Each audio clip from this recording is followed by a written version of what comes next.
Elements and principles of art. Oh, look at this guy. This guy gets it. So artsy. I love it when people follow the.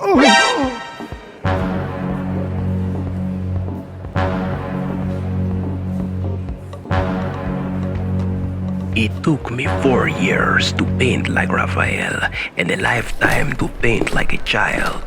It's Mr. Picasso. But the rules, the elements, and principles of art, don't they exist for a reason? To guide us? Ah, rules, of course. Look at that one. I followed the rules here. Proportion, perspective, balance, all as they should be. And over there, perfectly in line with every principle you can think of. But tell me, why stop there? I see what you're saying, but still, doesn't breaking the rules mean you lose all the structure? Not if you know the rules inside out first. Once you've mastered them, then you can start to bend them, twist them, and see where your imagination can take you. That is where the fun begins. Learn the structure, but don't be afraid to break free from it. Art is expression. So you're saying learn first, then have fun? Exactly. The rules are your tools, not your limitations. Use them when you need them and toss them aside. Let the child in you play.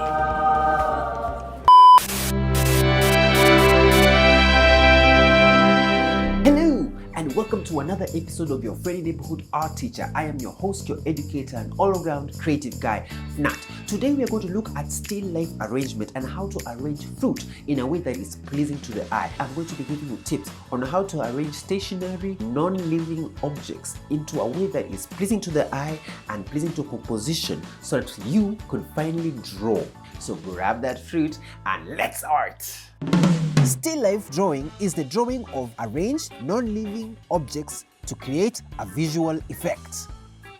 When you are creating a still life composition, you will need assorted still life objects, a surface, a drawing book or piece of paper, ruler, pencil, rubber, and a light source. When selecting still life objects, try to pick objects with basic shapes. Once you have all these materials, we can begin to set up our still life composition. Composition in art is the way in which different items like background, light source, overlapping forms, and variation of height in relationship to the objects you are observing. Still life objects are often arranged in a creative manner.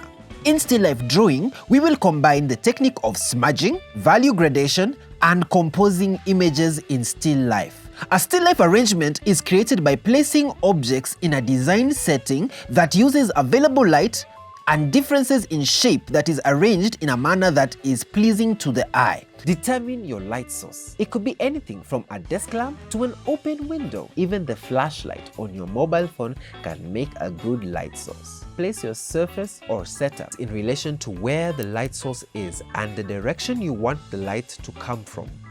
With portable lights, you have more freedom, but if you have to use an open window, you might have to move your table closer to the light source. When arranging several objects, place them together with some objects in front of the others. The object that is at the front will cover the ones behind. The objects that are placed in front will appear closer to your eye than those that are placed behind. Consider the objects' sizes, heights, shapes, widths, and depths. Move around your objects by adjusting and rearranging them from a chosen point of view. Consider your background. A darker background will give you a good effect as the objects will pop from the background.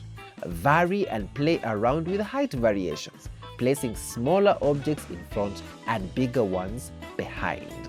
This creates depth and makes your drawing more interesting. Consider space.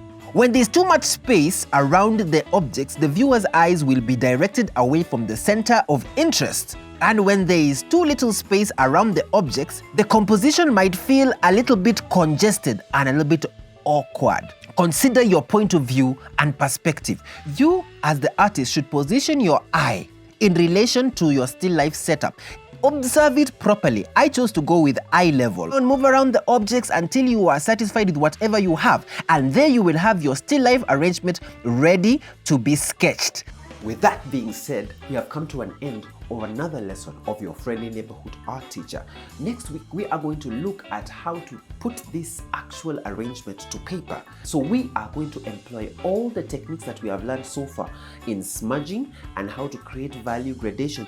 We're going to use line to actually create the forms on a piece of paper. So remember that every artist started out as an amateur. So you have to keep on practicing and practicing and practicing so you could become a good artist and even better than myself. So with that being said, I would like to wish you a good day.